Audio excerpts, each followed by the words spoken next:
favorite scary movie? Well, I'm Pennywise the dancing clown. Oh, no, not the beast! Not the beast! You son of a... God, don't do that. But sometimes that is better.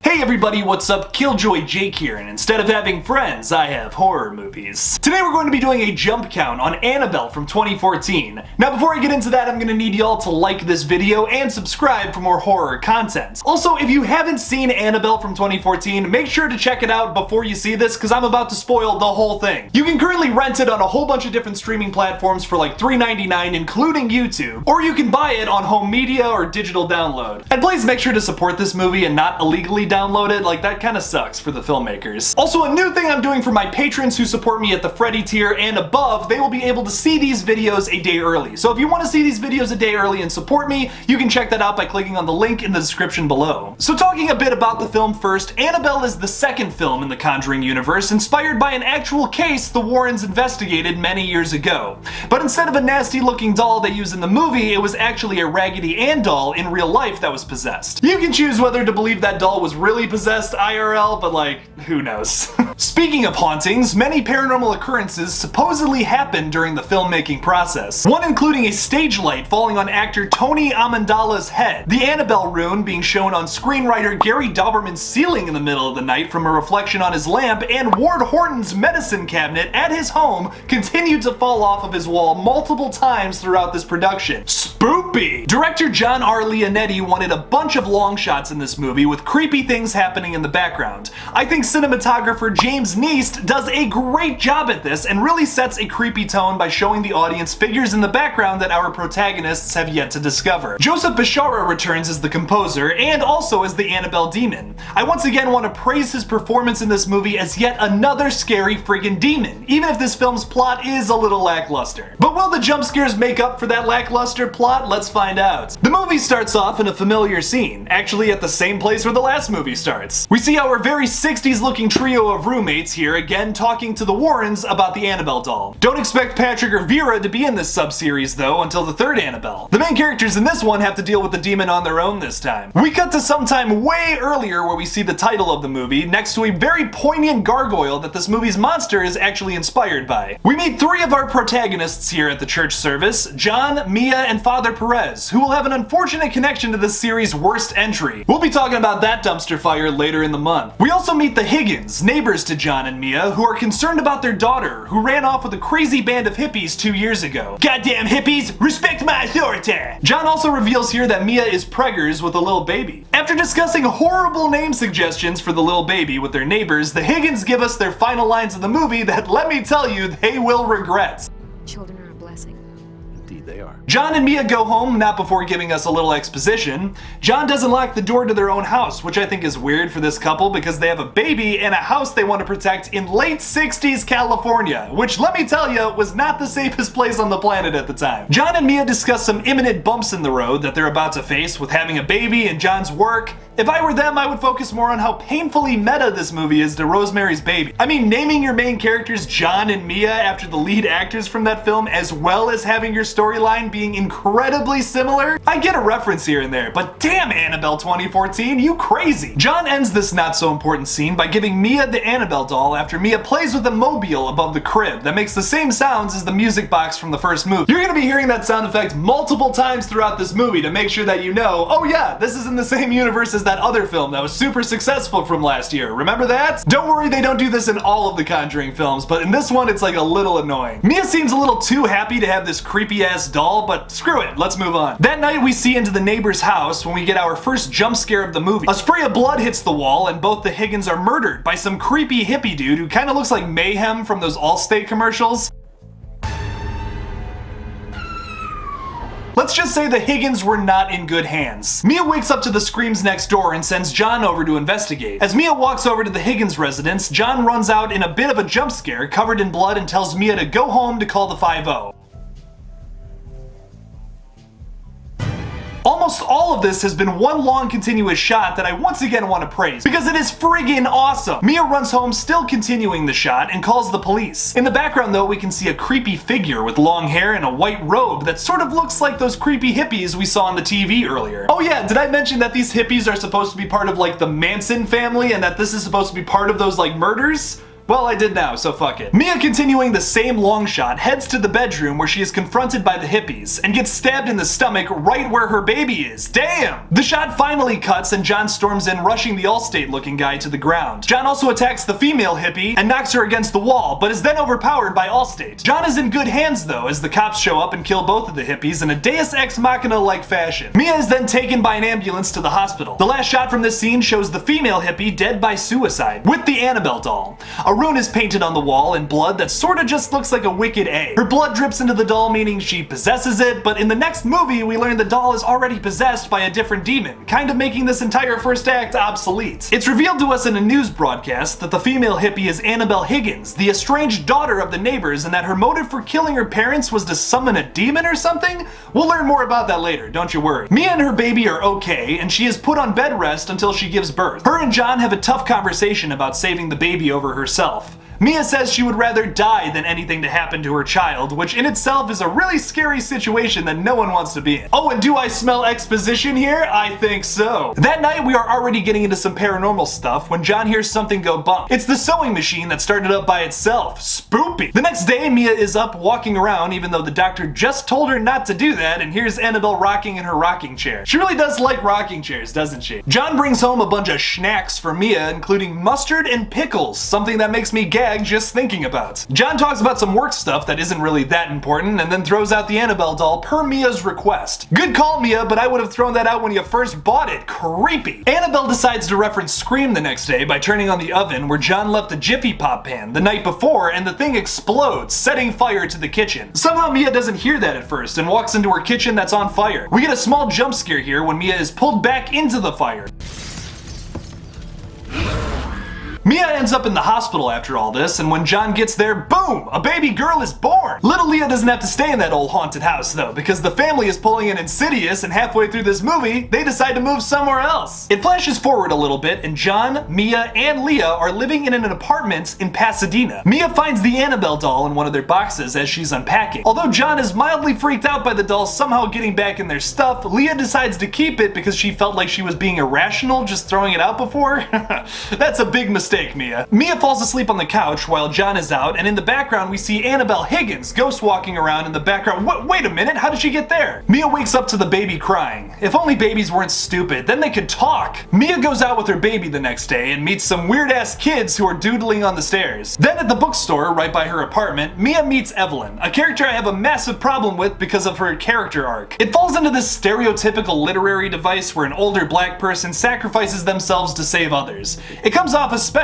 racist here since she's the only black character in the film. I doubt that this was done on purpose, but it just really rubs me the wrong way. When Mia heads back home, she finds doodles on the staircase of her and her baby getting absolutely obliterated by a garbage truck, seemingly done by those stairway kids from earlier. I'm not gonna lie, this is a pretty intense scene. I mean, like, typically I don't like when you have like kids just drawing something scary in a horror movie. It's been overdone. It's been done in all these movies before, but this film especially does it right in my opinion. It's really different and new in this one, and I gotta applaud it for this. Now if they can just change that whole plot line with Evelyn's character, we'd have a good horror movie on our hands. John and Mia discuss the drawings, thinking it was just the kids having an overactive imagination. Imagination. Annabelle listens in the other room suspiciously. We learned from the last movie that she's pretty good with crayons, so I'm starting to think that maybe she had something to do with this. Pretty sus. The next night, Mia is waiting for John to get home because they were supposed to have a fun dinner date, but John's late. Mia is jamming out to some tunes and goes to turn it off. The music turns itself back on, and when Mia goes to turn it off again, a devilish figure can be seen hiding behind the curtains. When Mia goes to investigate, a jump scare wind blows the curtains and nearly makes the audience shit their pants. We get another jump scare when a little girl runs towards the room that Mia is in. The door starts to close on her, but then she turns into Annabelle Higgins and once again makes the audience soil themselves, including Mia. Mia and John go to Father Perez to discuss what's been going on at home. It calms down Mia, and we once again get a false resolution where the character thinks nothing paranormal is going on. It happens a lot in this movie, and it's a bit frustrating. Mia is home alone that night because John is on another night shift at the hospital. She puts Leah to bed with Annabelle watching over her. Mia heads down to the basement where I guess they have additional storage down there? That's pretty cool. What isn't cool though is yet another Rosemary's Baby reference where a black stroller rolls into the room and the sounds of a ghost baby are coming from it. When Mia goes to investigate the mysteriously bloody cloth inside of the stroller, we get a jump scare when a nasty demon hand grabs her. It leaves that same marking on her skin that we saw at the old house, that creepy wicked A or whatever. She gets in the elevator, and in an incredibly long and frustrating sequence, the elevator keeps opening the doors at the same floor she's on. After this Conway Twitty Family Guy joke fails to scare the audience, Mia makes a break for the stairs. Oh, I have to take the stairs? But that's so much effort, gosh. Running up the stairs, Mia sees the nasty demon hand from before on the railing below her. She continues to run up the stairs and gets possibly the biggest jump scare of the movie right in her face when the Annabelle demon is seen hanging upside down in front of her.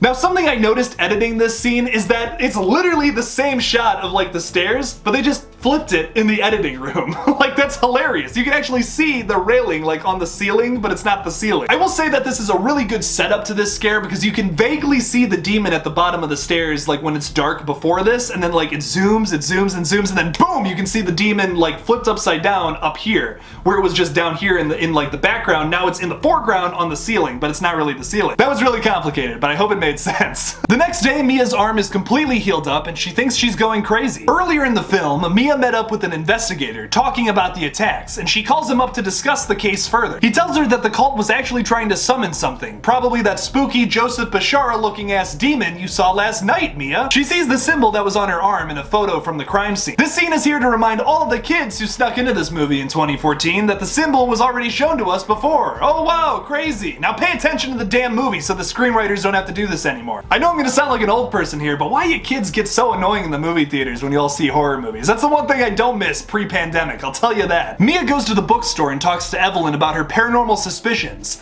Evelyn believes her and says she's too old to be surprised by things anymore. That's good enough for me, I guess. She tells Mia that basically the plot of this movie is almost the same as Insidious, meaning the demon followed her here to the apartment and that they're not going to leave without a soul. She also tells Mia that her daughter passed away and that she tried to kill herself years ago. That's just some more plot stuff to feed to you though. The prophecy foretold by those Stairway Kids drawings comes true when a garbage truck comes out of nowhere and hits Mia's stroller. But don't worry, no baby in there, just some groceries. Back at the apartment, Mia hears the damn music box melody again. She gets trapped in Leah's room without the baby. Books start falling where the baby is, and we get a jump scare when Annabelle falls into frame where Mia is looking underneath the crack of the door.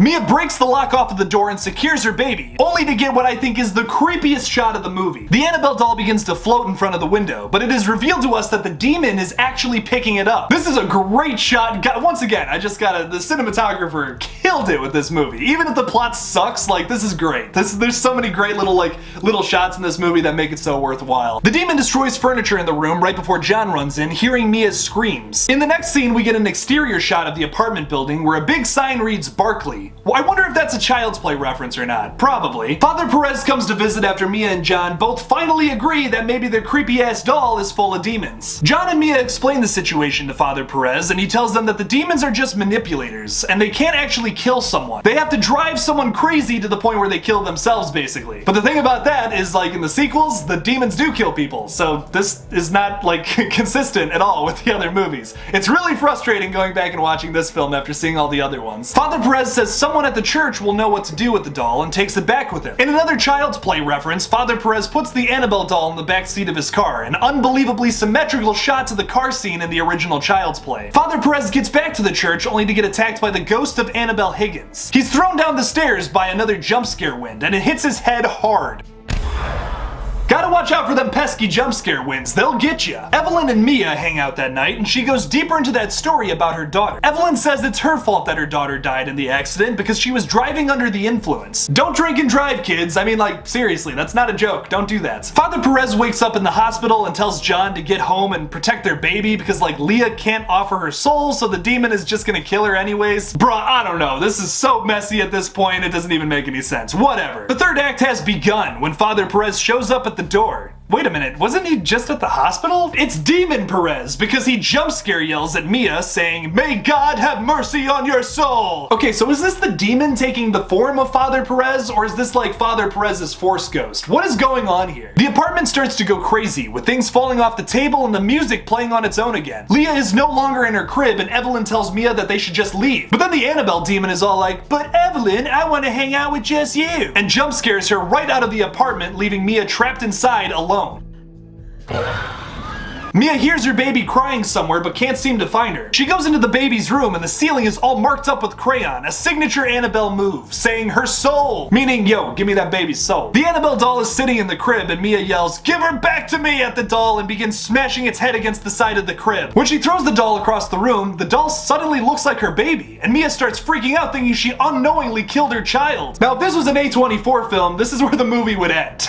And Mia did just kill her baby. But this is a Conjuring movie, so we gotta wrap things up nice and neat. But like, this is a horror movie. Like, don't be afraid to kill a baby, you know what I mean? That is without a doubt the most messed up thing I've ever said in the video. The baby corpse then turns into like another doll, I guess, and Mia screams, "There has to be another way," and the demon responds by saying, "Yo, give me your soul instead." And right before Mia can jump out of that window, John and Evelyn race in and tell her not to do it. In a really crappy plot point, Evelyn then offers her soul and jumps out of the window with the Annabelle doll. I'm gonna be honest, I would have much rather have seen the baby die 2 minutes ago than this. Leah reappears and then it jumps forward 6 months into the future. Father Perez is okay and everything seems to be back to normal for John and Mia. Happy ending, great. It's a happy ending for them at least, I guess. The movie ends with the doll being purchased by the mother of the nurse from the beginning of the movie. I guess the Annabelle doll is just the gift that keeps on giving. Spoopy! Where'sTheJump.com says that there's 11 jump scares in this film, but really only like 3 of them got me, so like those are the ones that I count. My favorite jump scare of the whole film is of course the upside down demon in the hallway. I mean, like, that was really scary. That one really got me, I'm not gonna lie. The worst one is probably like the fire scene where like Mia gets pulled back into the fire of the house. That one was okay. It was just kind of like another Paranormal Activity leg grab, basically. Personally, I think Annabelle has a lot of flaws, but it's still a lot of fun. I mean, the plot totally sucks, but that demon looks pretty creepy. Joseph Bishara gives a great performance. What do you guys think about it though? Leave me your review in the comments below. Thank you guys so much for watching this jump count on Annabelle from 2014. Don't forget to like this video and subscribe for more horror content. Don't forget to follow me on Twitter, Instagram, TikTok. Just look up KillJoy Jake and I'll come up. Please consider supporting me on Patreon as well. You can check that out by clicking on the link in the description below. And as always, don't forget to kill it out there, y'all.